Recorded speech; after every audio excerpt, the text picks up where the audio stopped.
Welcome back, Hurrdat Sports Live, presented by Centris Federal Credit Union. That's DBM Ravi Lulla here at Hurrdat Sports Bar and Grill. We are joined now by the voice that you just heard, Kyle Crooks of the Husker Radio Network. Kyle, how you doing this morning? I'm good. I didn't know I'd have to hear my highlights when I wake up bright and early, but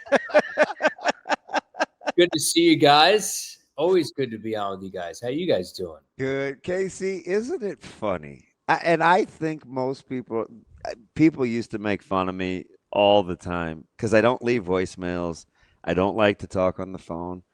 And I'm like, you know what? I hate my voice. Like, I don't really love it. And so it's funny to hear you say, I could take or leave my own highlights. Because I think the perception is that we love to hear ourselves talk when in essence there probably isn't anything further from the truth.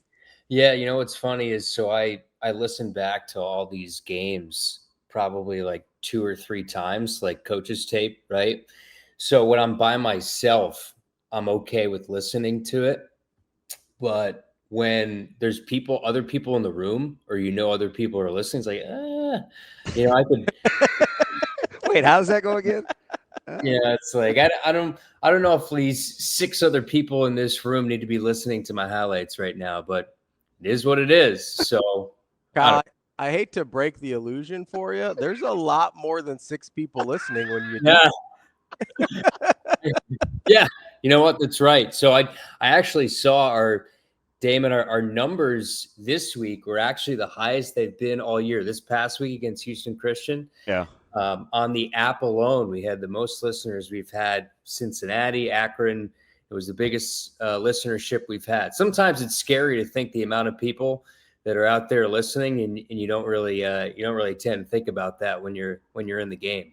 I'm glad. So it's funny, just because I love you so much. It's like I love the fact now that you're kind of smiling and you're settling in and having fun, because I think the part that first what am I looking for? Drew me to you was the fact that I think you're good natured, right? Like the job is the job, but you kind of root for the people at the end of the day, especially if they're going to be your coworkers. So I just like the fact that, you got to host the Hall of Fame event, which I think had to be crazy. Like, how about that for a handful of months in, you get to MC the Hall of Fame banquet and get all the nostalgia. But just to see you smile, man, it makes me feel good.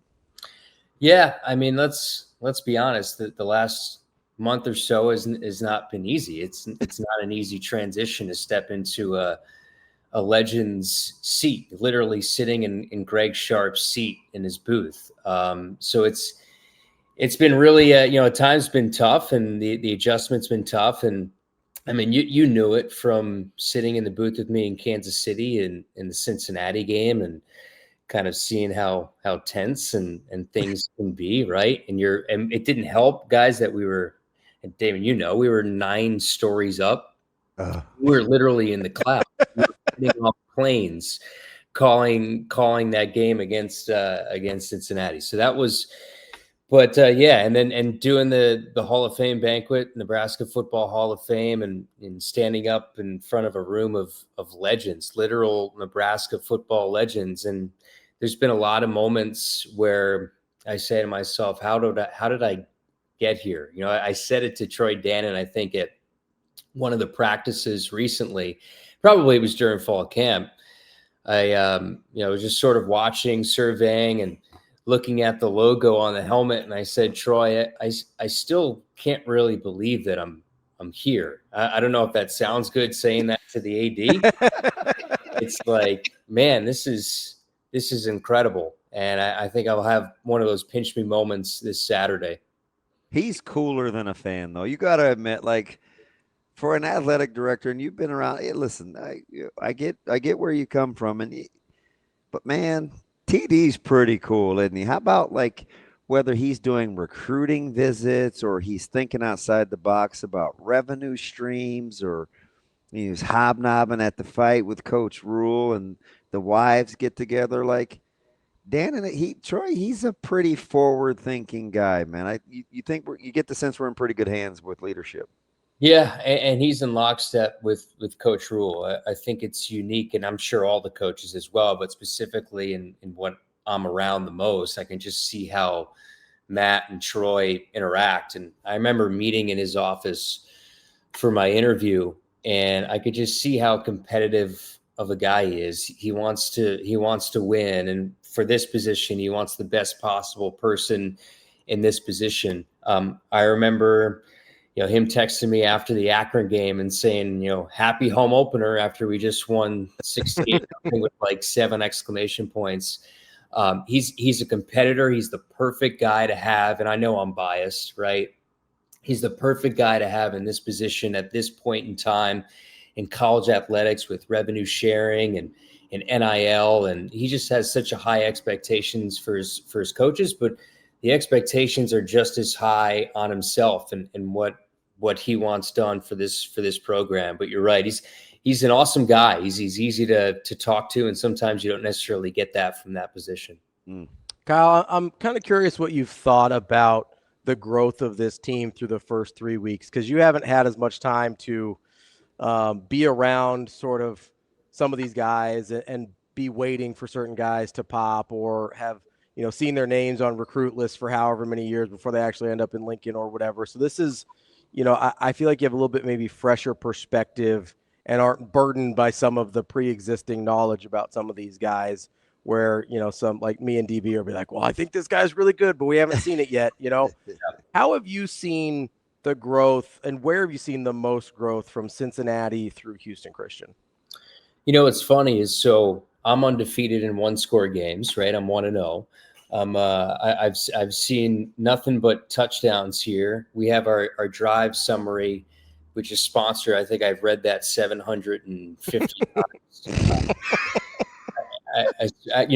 I say to myself, like, I'm probably not going to have to read this as much once we head into Big Ten play, but this is like, wow, we've read this every single time coming out of break.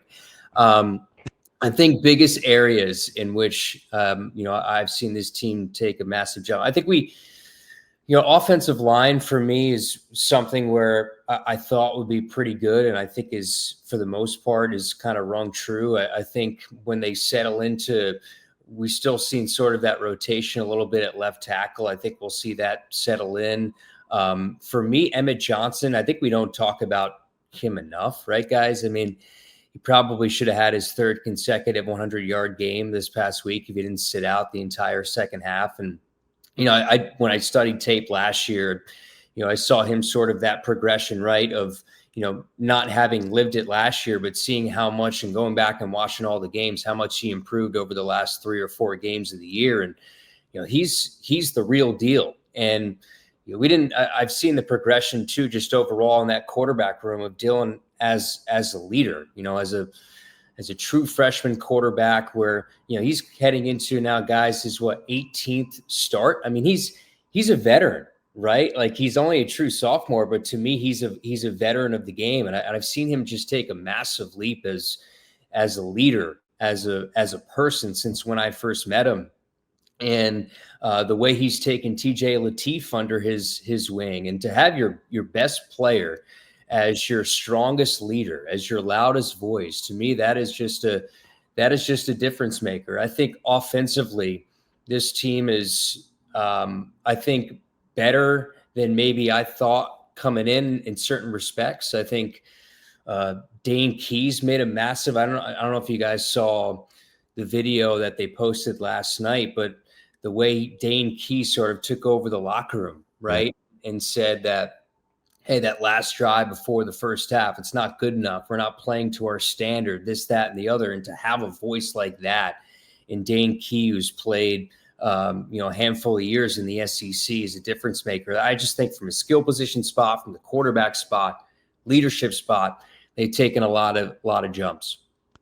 Casey, it's interesting. A couple of my buddies that I trust, my confidants, I tell them, they asked me about you, and I said, it's interesting. I've never really worked with a play-by-play guy that loves, like, you're into the game, personality traits, schemes, it's almost like my job. And it's fun because we can bounce football off each other. And the cool thing is like the team is unique, right? Like Ben has his thing, and you've never really worked with a guy that does what Ben does, or somebody that's creative and gets down on the mic like Jess does with the sideline stuff.